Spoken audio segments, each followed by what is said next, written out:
Hello, hello, hello.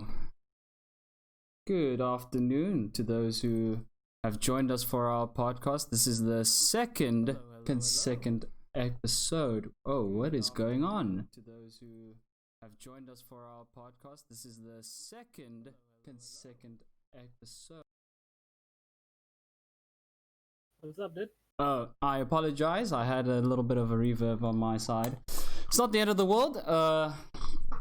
What is up, everyone? How are you all doing on this fine afternoon? It is I, Motsiba, aka the DOP Motsiba Sesiu, and I met with Ethan, Hi, Benjamin. How are you? How was your week, Ethan? My week was fine. A little bit uneventful, but that's just lockdown for you. So I it's know. not unfamiliar. I know. I can relate to the struggle. It's been also. I feel like this week has been a very long and drawn out week for me. I feel I was looking forward. I mean, I look forward to these streams.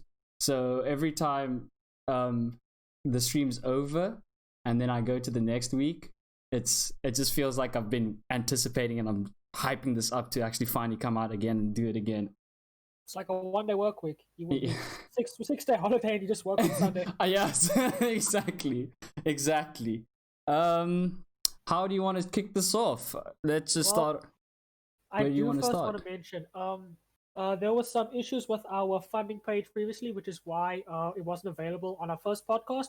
But now, if you do feel like donating to the funding of the film, there is a link available. Our project crowdfunding campaign, it's posted on a site called Thunderfund, where you can go and spend any amount from 50 Rand to 500 Rand a tier for the film. For award tiers, and just search Young the Web Series on Thunderfund. That is Young the Web Series on Thunderfund. Just post the link in chat quick. Or I think I've managed to understand this. If you press exclamation mark back, I think I did it right. I don't know. There we go. Okay, cool. So if you type in exclamation mark back as one of the commands, it will bring up the link straight to our Thunderfund, which is pretty amazing. I love. I just started working with commands, so I don't know if it worked or not, but I'm pretty excited that it did work. No, yeah. Just it's there. It's there. Big brain. Yes. Hello, Bubsy. Hello, Ingested. Nino. Hello, just ingest. That's Nina, right? Nina. Yeah. So for today's episode, I think we should start off with thanking those who have backed us. We've had 4 backers, am I not mistaken? 4 backers, yes. 4 backers, yes. And this is the time where we take to appreciate those backers who decided to come in and actually back our ideas and our films, which is the most amazing thing. I don't know. I get really happy when people actually contribute and like believe in our idea. I get really happy. It makes me, especially considering that it's actually a lot very difficult for people to shell out money for projects like this, especially in during this time, in this kind of climate. So it's actually a lot more important and a lot more appreciated. Considering that. Yes, 100%. Considering of all the things that are going on today. 100%. So we have our 4 backers. First one is from Sesiu, who is my father. He decided to back us. Didn't take much convincing. You know what I mean. Next is from my aunt. She decided to back us as well. And the Yu family, which is a good friend of mine, Simon Yu. Thank you very much for backing us. And we hope that we will be fulfilling the expectations that you have for us. This film is going to fulfill those expectations. I can guarantee that. And let's take it away. So for this topic, Ethan, do you want to take the topic away? Okay. Well, for starters, I do think we're gonna have to make some updates to this Thunderfund page, but we're gonna have to contact them personally. So we'll send an email after this. But One thing I do just want to mention that in case you guys have been taking a look at this, I want to talk about this one bullet point in our dream goal section, catering for 4 days. That's going to be difficult considering everything that's going on. So just don't pay attention to that. We do plan on spending the money more responsibly, just on other departments of the production. Namely like gear rentals and stuff, because we want to go far and beyond. We don't just want to be confined with the gear that is provided from campus. Good gear, but we want some more variety and stuff. That is true.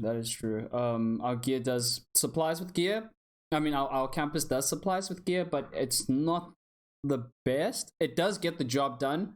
There are industry standard gear, but because it's been there for some time, it has a lot of wear and tear and needs a little bit of TLC. So we are looking to get to rent out better gear from gear companies and gear houses so that we can actually get better gear on set and safer gear on set. I mean, because those gear houses take care of their they take care of their gear. They take it, like, they fix it, they make sure that the next person that uses it is safe and can use it, like they won't get injured while using it, you know. Yeah, talk about the wireless gear. Again, I guess the whole COVID thing is an entire conversation itself, but one thing which we're gonna likely have to invest in is wireless equipment for this. We don't plan on doing too much with this, but it's a necessity. Do you want to explain how we'll probably need like wireless follow focuses, Yes. monitors? Don't think walkie-talkies because the set is small enough. Because the set itself is small enough that way we can just yell at each other. That is true.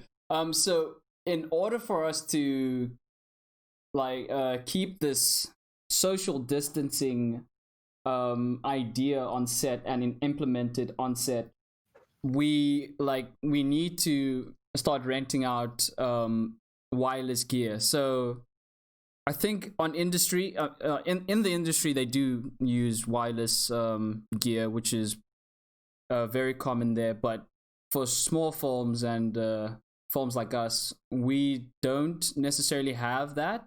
We don't have the facilities, like we don't have the funds to actually to purchase wireless follow focuses and stuff. That's why we go into the gear houses, and luckily they do give us a discount, which is pretty good.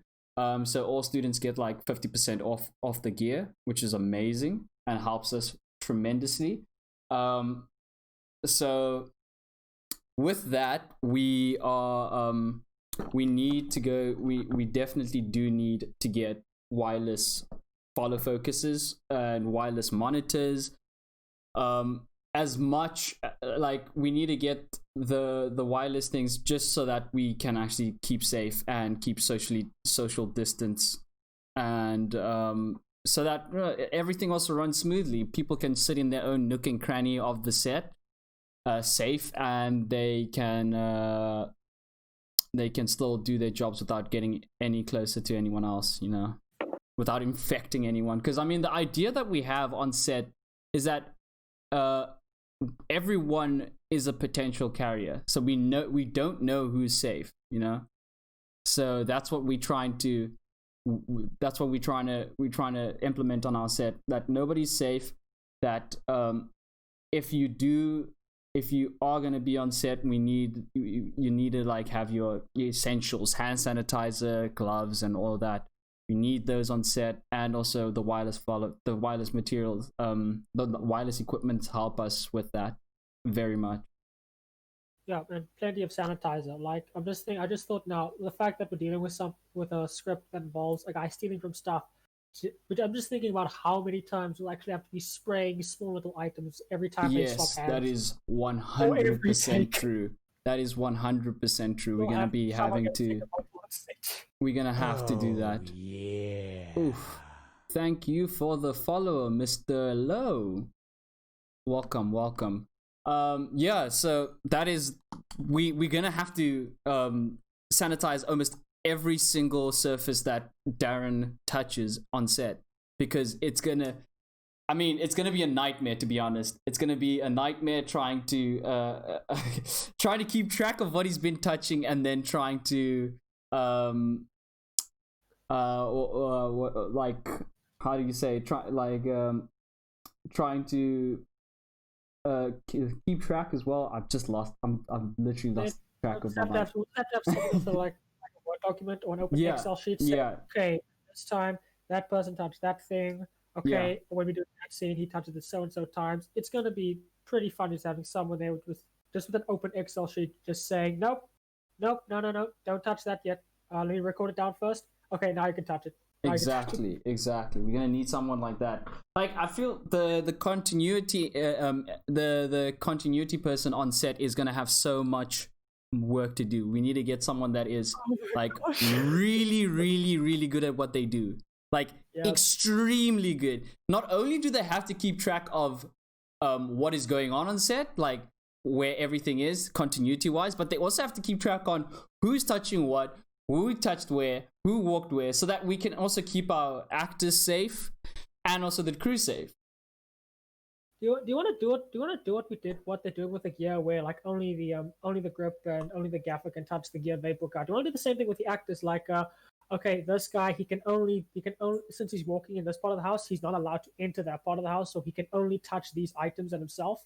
Do you want to do that? Like, have a little sign-in sheet? I think that is actually the plan, so that we stop people from actually crossing over and being like, hey, you can't be there. This is not your scene. You gotta stay in your lane. You gotta stay in your lane. Stay in your lane, buddy. But yes, only dude. Guy can touch that hose. Only he can touch that camera. Yo. It's gonna be hectic, and also holding the actors accountable for their props as well, so that they don't allow other people to touch their props, and they are also kept safe.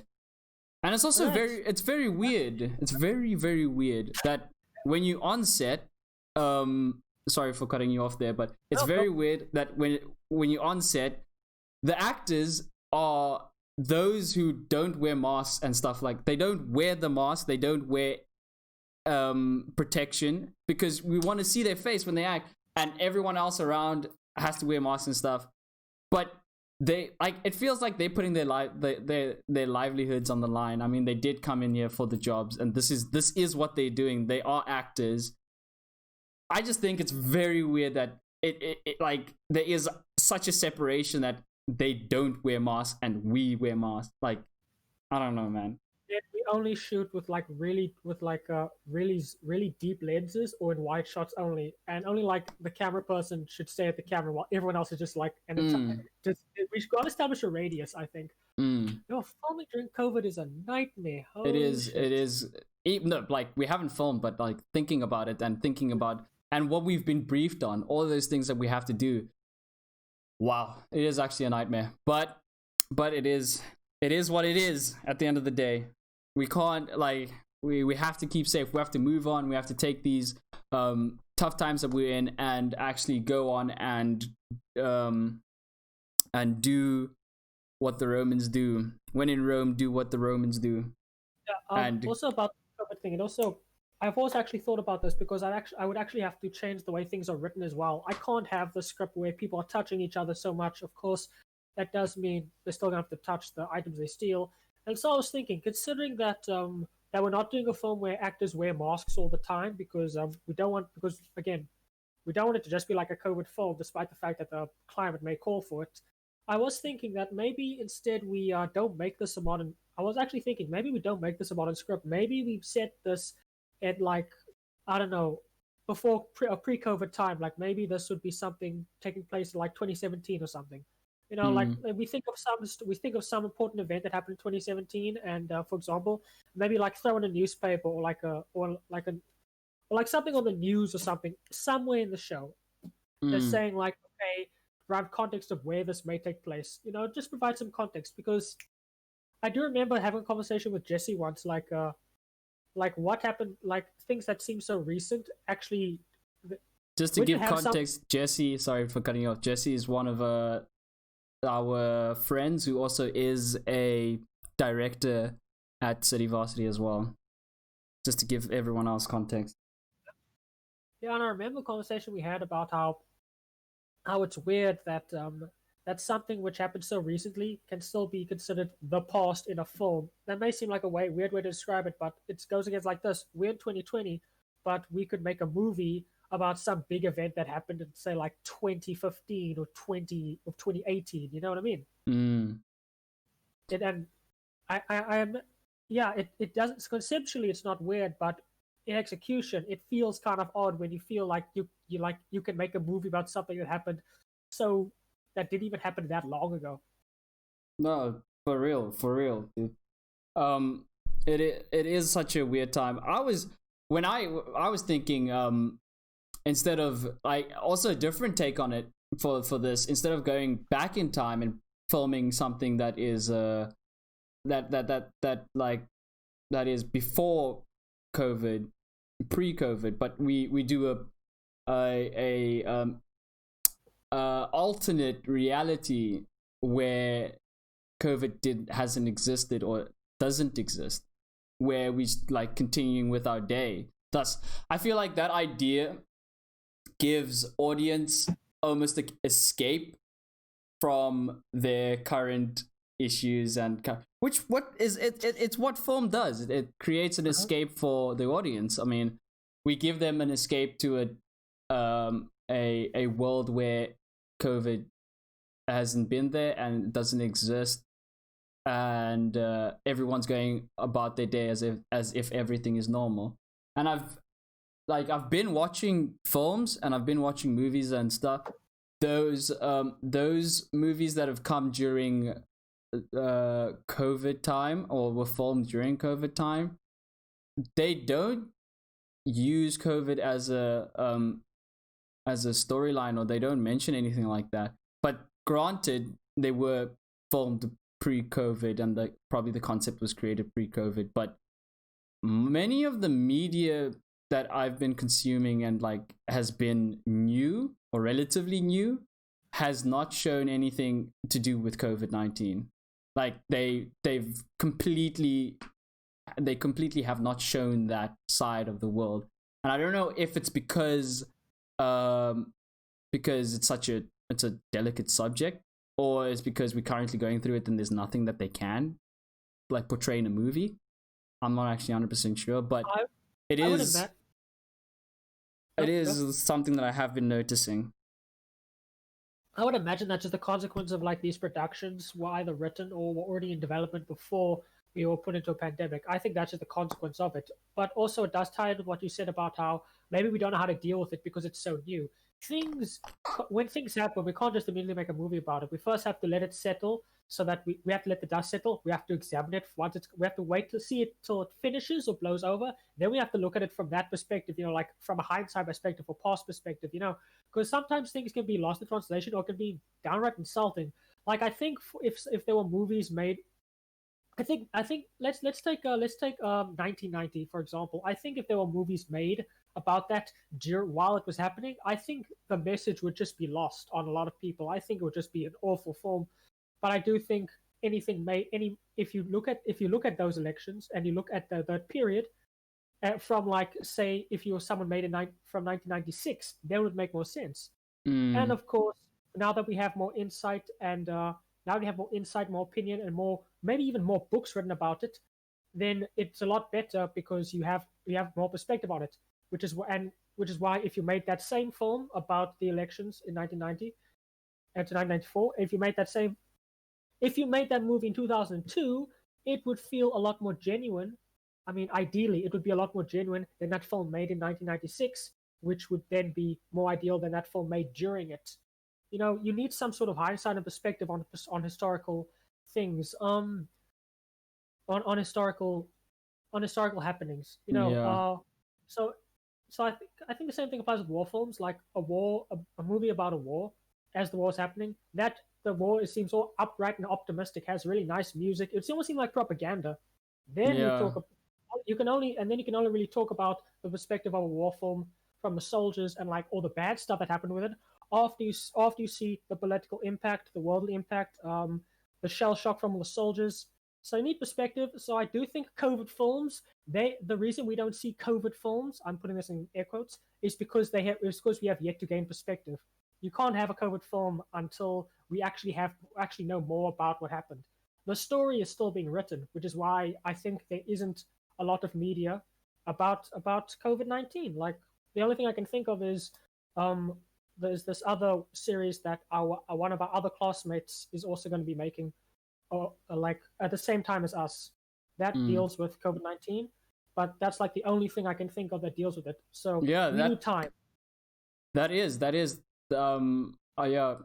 actually one of the reasons why I brought it up, because again, one of our classmates is actually making a COVID film, and I think it might actually blow up, like in a good way, because there's not a lot of content that is focused, like not a lot of films that are focused on COVID-19 and have that that vibe to them.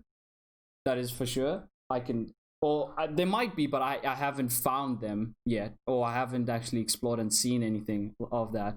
But I can definitely say that there is a niche market like that, and there is an audience that is currently going through it, and it could get a lot of traction, which is pretty important. And also the type of story that you're telling is important to allow the audience to relate to, and that's how you get the audience hooked on that type of story, especially if the main subject, or the main, not theme, or like one of the main challenges in the film is COVID-19 and like the effects of it. Yeah, that I did.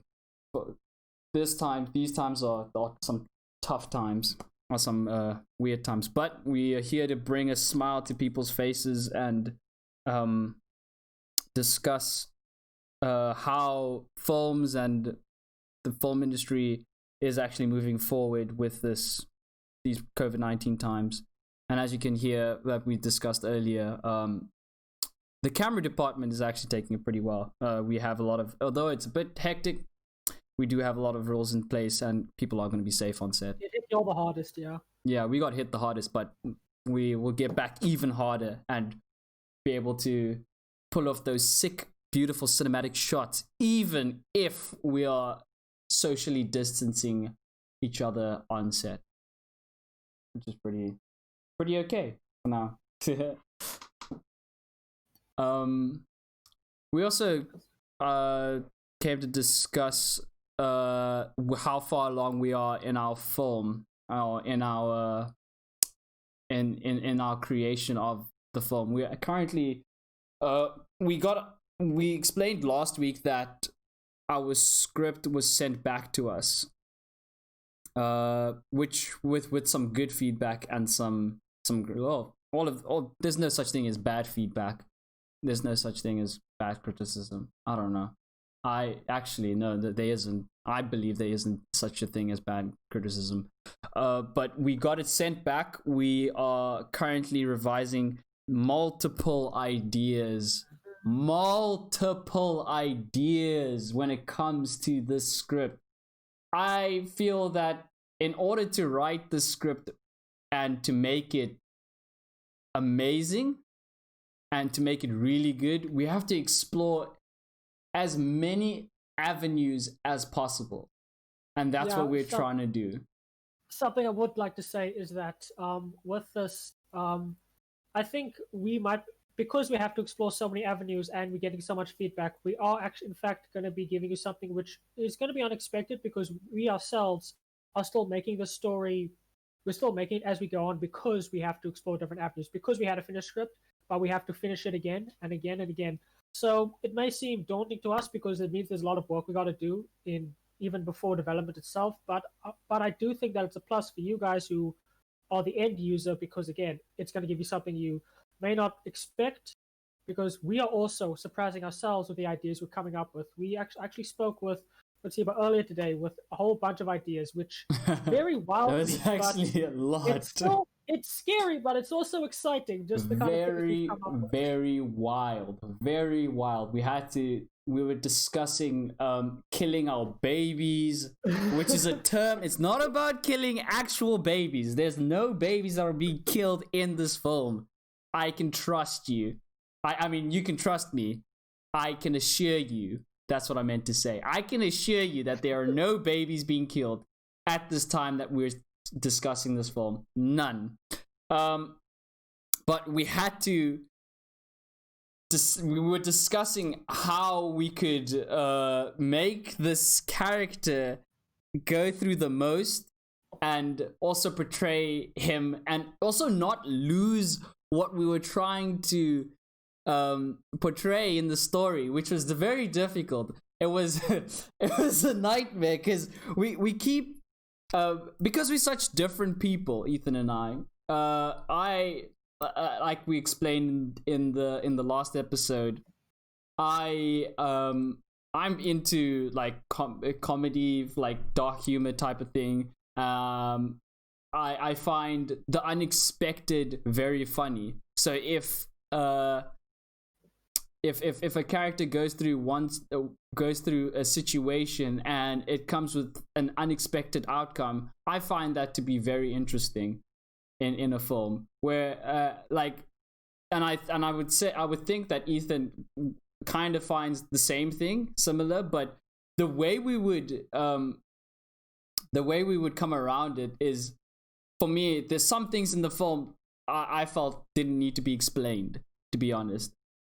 And that's the type of person I am. I believe in the character, and throwing the character around, and because and throwing him into situations instead of relying on relying on explaining of different events if it's not gonna if it's cool. I believe like what Quentin Tarantino believes in. If it's cool, if it's there, then just have it in there. Explosions, just put it in there. Blood split, just put it in. As long as it's cool. I'm gonna say it now. I'm that type of person. I've grown to be that type of person. I'm not like, I won't stray away from the story, and I also believe that the story itself has to the idea has to suit the story. You know, well, I'm sure you have to understand that also limitations with that way of thinking. Like sometimes I felt that in my writing, especially with my first year film, I thought of cool things, and instead of me putting that into a story, I felt like I had to write around that. I did the same thing with my second year film as well, because I really wanted colored lights. And sometimes I look back, if I go look back on that film, I think, gosh, maybe dude, you only had one scene, but you only had one scene with colored lights. And sometimes I feel like I put that in there just for the sake of it. Yeah. It sometimes does that. You gotta really pick your battles or what you really want. You gotta pick what you gotta work around. It's like when you rotate something. You can't just, you gotta choose at what point you rotate. You know what I mean? Yeah, no, for real. But then again, if I believe, if like I mentioned it again, if it matches the story and the tone, why not just put it in there? You know, why not? If your house, if you're decorating your house and you find an amazing lamp and it looks out of the ordinary, but it kind of suits the story and kind of suits the house, it has no functionality at all. Why not just put it there? Is my idea. I think that's a bad example. Like, what? Okay, I know what you mean. I know exactly what you mean. Like, just lights have a function. No, I get what you mean. You have to choose what works as long as it fits. You know, gotta get a balance between form and function with your films, which is why I think some films just don't hit the mark, even though other people agree. I was actually thinking about this other movie I saw a while ago. I've heard of a movie called Brick. No, I have not. It was made by Ryan Johnson, and it's basically a noir film, a neo-noir, but it's set in a high school, and it's got Joseph Gordon-Levitt. I think that is his name, right? Joseph Gordon-Levitt. I think so. I do not know who. I feel that the film gets into itself way too much. Like really, it seems like the big thing, the big twist about it was the fact that this takes place in high school. It's teenagers doing all this raw stuff, but it feels like it serves very little stuff except for comedic moments. Like maybe there's one scene where there's like one scene where the main character, he's talking to some big guy who's like the boss of a gang or something, and and they're doing it in their kitchen or in their living room, and this guy's mother hands them each a glass of orange juice and some biscuits. I feel like the idea to make them teenagers was just for the sake of that, just for jokes. It feels like it adds nothing unique beyond like small stuff, like world building and jokes. It feels like the film gets into itself way too much, is what I'm saying. And the fact that these are teenagers, it feels incidental, like it adds nothing. I see. And I feel that is and I think that is a misbalance of a form of a function. No, if I'm using word form right in this case, I felt they got his balance off. Yeah, that's my issue with it. And I guess that is also something we're trying to balance with this a lot. Yeah, like, for sure. Our directing lecturer, he said like this is an opportunity to use a technique called mixed media, and to explain that, it's when a film uses things to portray its story beyond just the camera, what you expect in the film. Say like at some point they'll just have a montage of photographs, or take for instance they'll have phone footage instead of footage from the actual camera itself to add some perspective. So something like Louder Than Bombs. I don't know if our audience has seen that movie, but it's a pretty good example of what Ethan's talking about, the mixed medium. And it actually does. It's one of the films that does it very, very well. Very well. It doesn't feel like a hindrance, or it doesn't feel like it's out of place in the film. But it is one of the best examples of this type of medium they use. So in the film, what happens, I don't know if I'll just give you the non-spoiler version. So in this film, what happens is it's just a drama that has that I don't even know how to explain it without actually spoiling it, because it's a drama that talks about family dynamics and the effect that the war has on a family. I think that's the best way to explain it, right? That's the message. What you're thinking of a spoiler, it's just the plot, because the spoiler is just what happens at the end in this case. So Louder Than Bombs, it's about a family who's kind of been torn apart because their mother was a war photographer, but the mother committed suicide. However, the father and the older brother told the youngest brother that she died they told that she died in a car crash. So the family's kind of broken because the because mother is having some sort of how do I say? She's having some gallery opening for all of her photographs, where that information is going to be shown that she committed suicide, because the whole town knows except her youngest son. Exactly. And so the story is driven by how he reacts to all this and how they try to keep the secret from him. That's pretty much the plot. Yeah, and again, the way that they used mixed medium, so they would have scenes of just photographs just slipped into this film, and they have scenes of photographs and they also have scenes of this it's almost shot artistically, and it ties to the story and makes the story feel that like we're watching a performance piece, almost like when they add this. So it has like scenes where they add just still photography into it. They add performances. They also add documentary like footage, which is also pretty insane. I honestly think it's a well shot movie. It's a well shot and well edited movie, and I feel that's what I want to portray in this film as well. I feel like we should that advice that we got for thinking about mixed medium was very important to us, because it allows us to experiment with the film. And one of the things that we do want to do before we leave varsity is experiment and try as many different avenues and as many different stories as possible and see what is unconventional but still works with the film. And that's what I think about our story and about how I view stories and how I want to portray stories.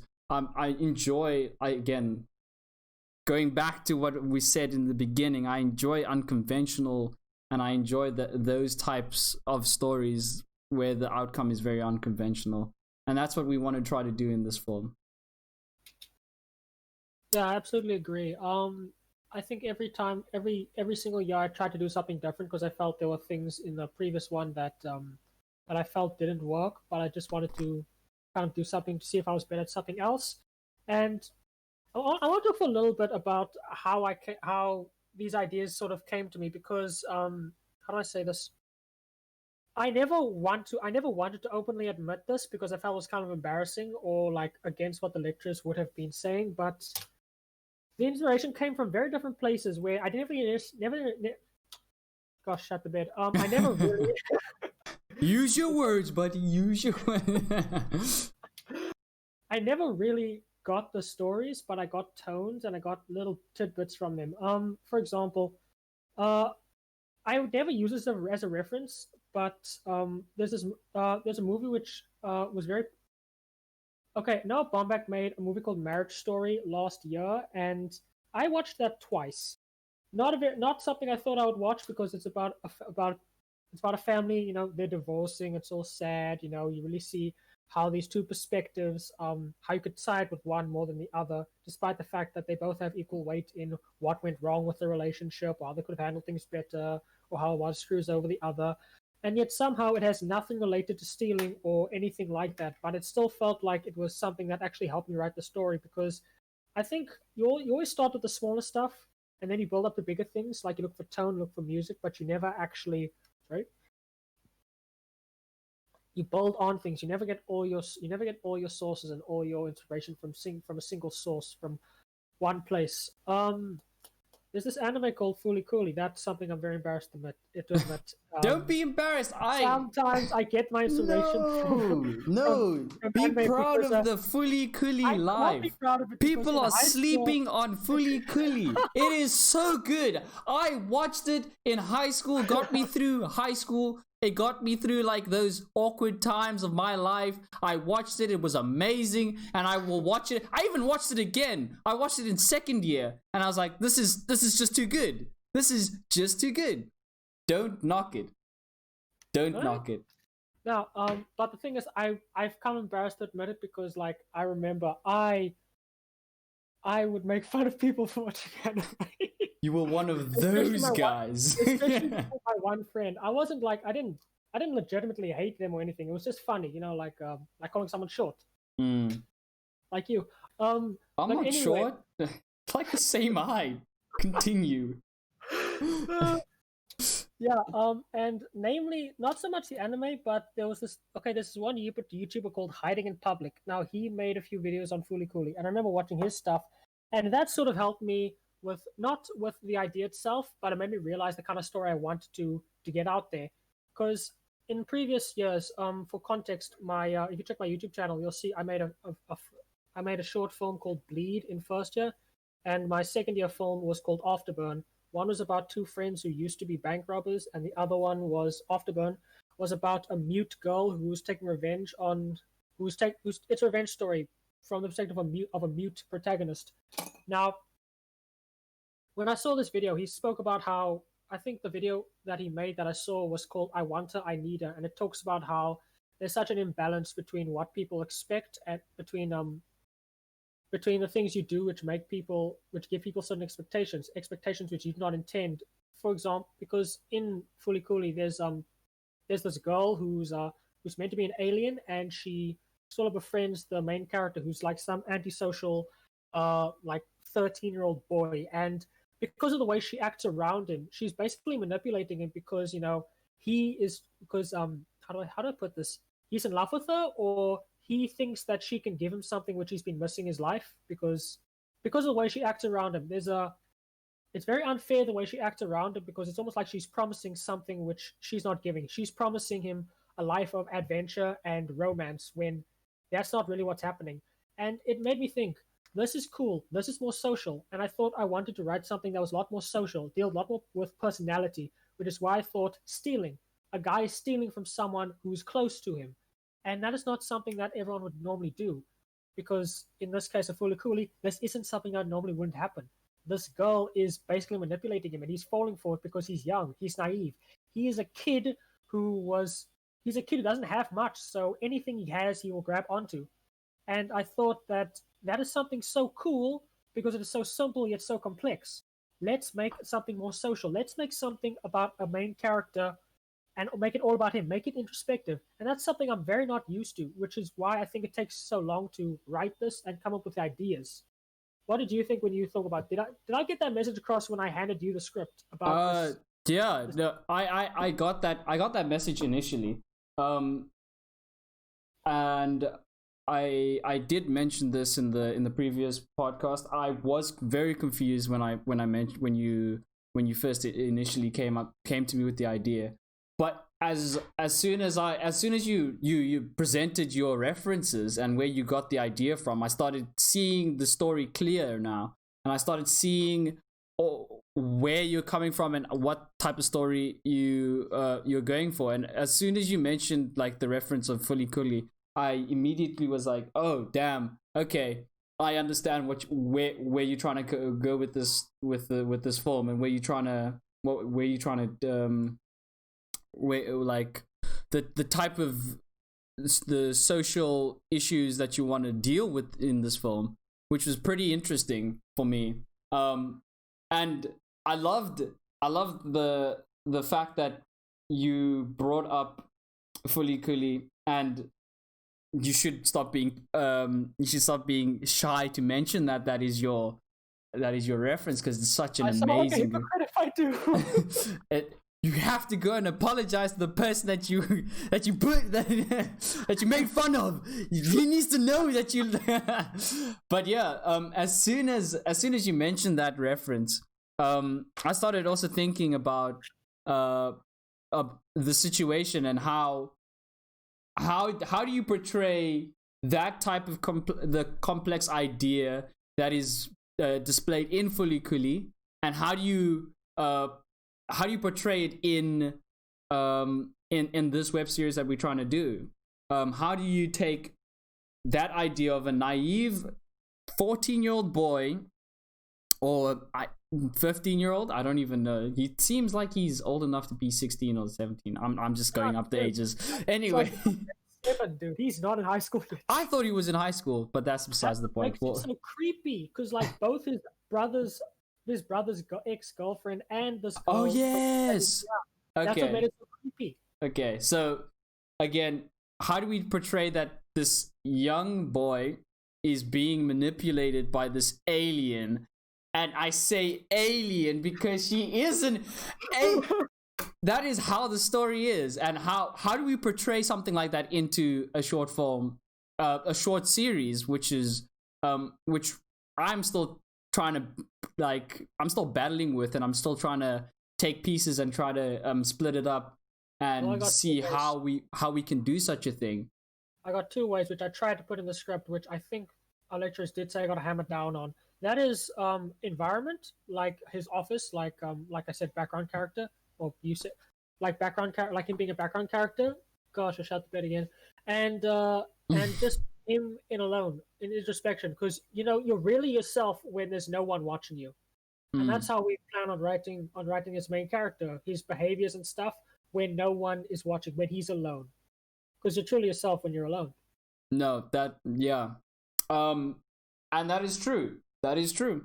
You are truly yourself when nobody's watching, and we're still trying to. I would say we're still trying to capture that idea.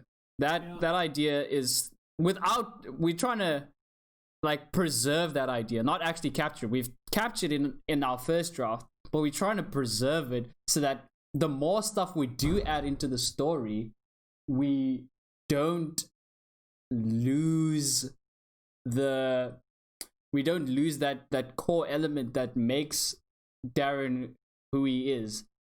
And the best thing about us writing multiple drafts of the script and taking the story into different avenues is that we start getting in tune with the character. So we start knowing what the character is about, and we start knowing that this is what the character means, and this is how he would react in this situation, and this is how he would react in this, like, in this world that we've created. And that is like very important. A friend of ours, I think he's also in chat, X-Dean lol, he's also goes to our campus. I'm just here promoting all the filmmakers that we go with. So he is an editor and also is a very creative person. Very, very creative. He linked a video to us about script writing and the process of how famous scriptwriters like come up with their ideas. I don't know if you saw that video, Ethan, but not yet. Yeah, but you guys should. I feel like even for those who aren't filmmakers, you should watch it. YouTube recommended list for ages. But yeah, existed. But yeah, that video is very, very, very important for me. I watched it the first time I watched it. I think I watched it like 7 or 8 times. Very important because it gives you an insight on how these people think about their story. And one of the main things that stuck with me is that if you're writing a story, you can't think about every single event that you want with the story. You can think about the beginning, the middle, and the end, like a rough idea. You can't plot it word for word what's going to happen as you come up with the idea. It's something that comes as you writing the idea. You start finishing and start adding plot, start filling out little bits and little nooks and crannies of the story. But the more you write about the character and the more you get closer to the mid part of the story, the more you understand the character. And that is very important. Understanding the character and then going to the point where you've reached the mid part, you've reached the halfway mark of your script, and now you're saying, okay, I'm basically this character. I've basically written so much about this character that I am this character. And I know for a fact that the ending that I initially wanted is not going to work, because I know that he won't react this way because I've written so much about him. And that is very important. Knowing your character, and that is something I'm trying to and I'm working towards in the script, is knowing this character to the point where Ethan and I will not struggle when it comes to concluding, and we will come up with the most natural conclusion of the film, like that, and that best suits the film, because that's also important when it comes to writing the script. Allowing the audience who've watched the film to leave the film and be like, this is very wholesome, or allowing them to leave with a comment in their mind saying, oh wait, did that really happen? Or holy moly, this is what I never thought that this could happen, or I never thought that this was what the story was about, or leave the film being like, oh, I really want to be a good person, or something like that. Any idea, want to leave people with an idea. We don't want to leave them and say, oh, okay, the story's over, okay, whatever, next story. Leave a memorable idea in the story. And because we're doing a web series, it's so good that the format of a web series is so good because we have multiple episodes to do that exact thing, leaving people with ideas and leaving people wanting more, almost like a cliffhanger. I mean, it is actually a cliffhanger, but an emotional cliffhanger not an actual cliffhanger. I don't know if you get such a thing. Is there such a thing? I'm a maker the thing. It's probably has different terminology to it. But kind of like the ending of Call Me by Your Name. I haven't seen it, but I know how it ends, where the main character is to a fire and he starts crying. Amazing film. The movie has ended, but he feels incomplete because he's not emotionally complete. I think that he's not emotionally complete at that point. So I think it just goes by different terminology what you're referring to. Yeah. So we want to leave audience with that "Call Me by Your Name" feel. So without the peaches, without the peaches. But if you watched "Call Me by Your Name," you'd get the reference. I just feel like an idiot because I just mentioned it and no one's. Yeah. But yes, we wanna leave people with this idea and leave audiences with an emotional cliffhanger, so that they do leave wanting more, or do leave feeling something from the film or from the web series, which is pretty interesting.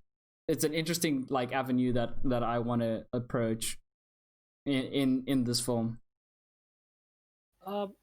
Interesting. There's something I want to touch up with you that you said earlier. I guess this will just be me being honest, but I think one of the things you said earlier in that conversation before you mentioned we all eventually become the characters we write.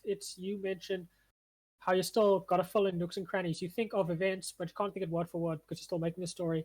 I think that is one of the reasons why script writing is so difficult, especially for me. It's that while you may know how it begins and ends, you are still making the story up as you go along. And even if you know the ending, that is still a difficult place to end up with, because usually when I write, I think of pieces, then I build from those pieces. I don't think of a beginning and then walk over to the end. I think, okay, this can happen. How do I bridge this between that? And some say that might be an inefficient way of writing, but that's the way I've been writing for as long as I've been writing, which I will tell you, it is pretty inefficient, but it's the only way I can really cope, which also brings some sense of guilt with these podcasts, because you know what I consider these podcasts? I consider them a pitching session, because I consider these podcasts a way of telling all these people these small things like, this character does this. This is how he feels. We want to write him like this as a person who does this, because it's basically how we'd be pitching to our lectures and stuff. Just to a lot more people, a lot more voices, and I kind of feel a little bit of guilt doing this, because we are still writing the story, because we have to come up with new drafts, and the story can be radically different to how we imagined it, and we are just hoping that the story we end up with isn't one that goes against what we pitched you in our various promotion on our Thunder Fund. By the way, if you plan on donating, go to that page. But I think that's why writing is so hard, because again, you make the story as you go along, and all those changes basically means you start from scratch. You just have a few extra cans to work with in the pantry. Yeah, dude. Script writing is very difficult. It is extremely difficult, but it is a very, very interesting and very I think it's a very creative way to show your point of view on the world, because essentially what we're doing is actually showing our point of view and how we see the world through our film. And also to get back, also to add on to what you said about feeling guilty and using this as a pitching table. At the end of the day, when we leave when we leave university, the people that we are talking to right now, whether it be our friends, our family, the random people, they are going to be our audience, and they are going to be who we make films for. And I mean, I enjoy this, where we where we add the community and those who are interested in our films, our viewerships. I like adding them into the process. I mean, I wish that these big budget films would do the same thing, where they add the community and have people kind of listening in as they discussing films or upcoming films, or not upcoming films, but like they process through the filmmaking and film writing without actually spoiling the film for us. I mean, I don't think we're spoiling it, but I feel like we are actually discussing where we are at the moment and how, and like what our current train of thought is, and how we're gonna reach our end goal, which is very important. And we're not changing, or we're not coming up with a different outcome, because what we want to do is we're trying to sell you the idea that this film that we're creating is going to be a commentary on how we feel when we leave university, how we feel when we leave high school, that feeling of not belonging and not knowing what to do next, you know. Yeah, that's what we're trying to do. That's our mantra through this film. And I mean, I don't know about you, Ethan, but I have that stuck on my wall. So every time I wake up, every time I leave, I know for a fact that this is the type of story that I want to tell, and this is the type of story that we want to portray, and this is what our audience is expecting. Because in the beginning we did tell you that this is the type of film we're making. The events, however, can change. They can be mixed match, whatever. But as long as we can stay true to the audience and say, this is still the film that we're trying to make, this is still the idea, and we both still strongly believe, our whole team still strongly believes on this idea, and still are strongly want to make this film and kind of allow the audience to see our point of view on the world. Damn, dude. English is not my language today for some reason. Yeah, I guess. Yeah, I totally agree with you. Like, I think I did try to write this and at least put the idea in there from the place that the world is a big, scary place, and that is why we have a character who feels at odds with it. Because, you know, for the most part, like, that is what life is like when you have to rely on your own input to get your own output. You know, you have to rely on paying your own bills, or depending on or having people depend on you and things like that. That's the way Darren feels, even in places where he is safe. I constantly think about how scary it is once we leave film school. Once we're gonna have to start like looking for work and finding ways of building our portfolio, and at some point we're gonna have to move out of our parents' homes, for those who are still living with their parents or guardians or whoever, and find ways of being independent, making your own way in the world. It's so scary. That's what I try to put in here so much. But there's something I want to touch up on. You mentioned getting viewers into the creative process as well. Yeah. Do you think we should open? Do you think we should open more to user engagement, aside from just showing the levels of production and behind the scenes stuff? Because I'm glad to do the behind the scenes stuff, but I'm thinking, is there something more we can do? I like what the Corridor people do, where they are like all the time they'll be uploading videos about how they do their graphic designing, or about how they work stunts and stuff like that. Yeah. And obviously, are going to do that. We plan on showing you on-set photos and the way things are built. But is there more we can do? I'm just thinking about that now. Please, if someone has any ideas, please make those apparent. Put it down in the suggestion box. There is a suggestion box there for you guys to kind of write down what you want to hear from us. But I think when it comes to showing people how we did stuff, we first have to shoot the film, to be honest. That's the only way we can show you. We have to do it first, and then we can show you. If you guys are interested, then we can show you how we did it, and we can show you how like we came up with the story.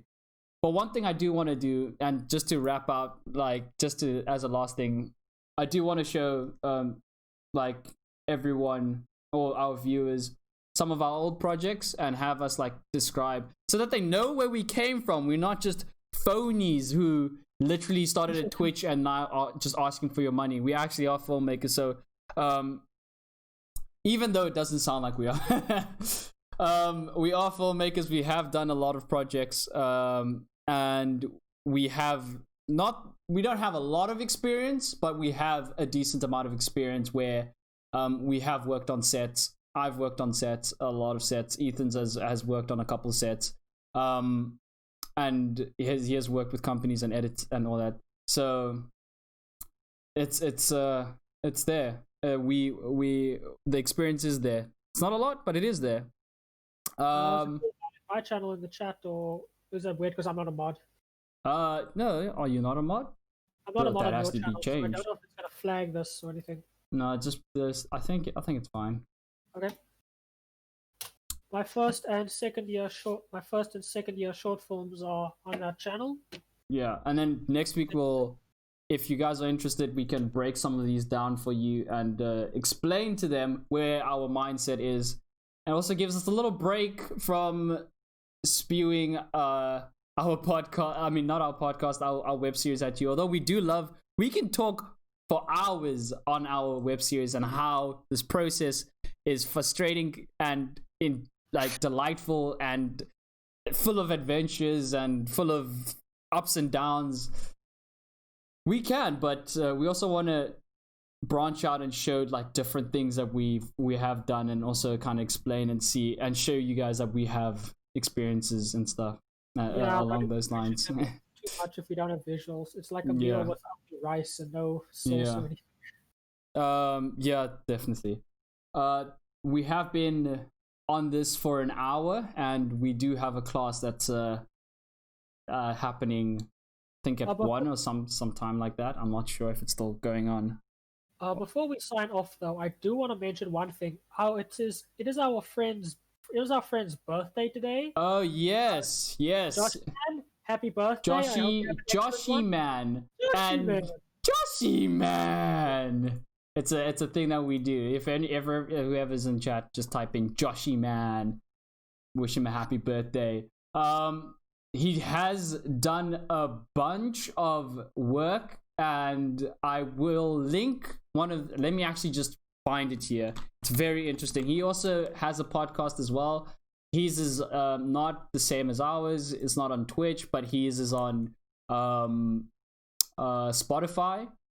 I think it is on Spotify. I can assure you that it is on Spotify. And he's making big moves. His podcast is amazing. His YouTube is amazing. And he's an amazing producer. And we just love him to bits. He's one of our greatest friends. I will send the link to his YouTube channel. Show him some love. Listen to his podcast. He's very, very, very influential. And he has a great smile. We always make fun of it, but he has an amazing smile.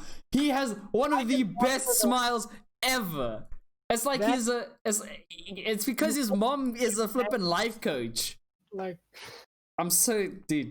his mom's a life coach, so every day motivates him. Joshy man, you got this. And then he's like, thank you, mom. And then he goes to campus and he spreads that joy. And I'm always smiling when we're with him. So we want to wish him a very, very, very happy birthday.